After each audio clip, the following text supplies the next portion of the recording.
देश का सबसे बड़ा दुर्भाग्य तो ये है कि बीजेपी के लोग साहिल और उनकी मां ज्योति को मुस्लिम बताकर हिंदू मुस्लिम का बंटवारा पैलेट गन्स पर भी करने की कोशिश कर रहे हैं। बीजेपी के लोगों से मैं पूछना चाहता हूं, क्या वो ये जानते हैं कि साहिल एक किसान का बेटा है हरियाणा का।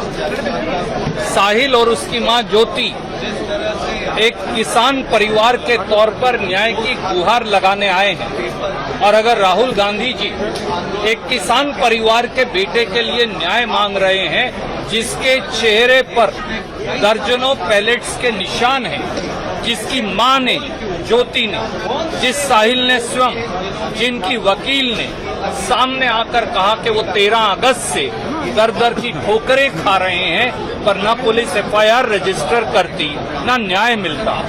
और आखिर में इस देश का हाल देखिए, विपक्ष के नेता को खुद पार्लियामेंट स्ट्रीट पुलिस स्टेशन आना पड़ा किसान के एक बेटे के साथ एफआईआर दर्ज करवाने के लिए, पर फिर भी पुलिस ने एफआईआर दर्ज नहीं की, क्योंकि अमित शाह जी का आदेश आया हुआ है कि एफआईआर दर्ज नहीं होगी।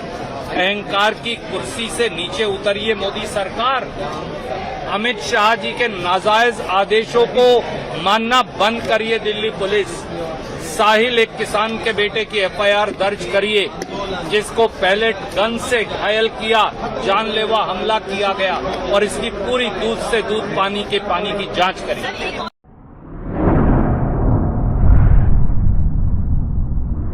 अतराफ टीवी, हर बात सच के साथ।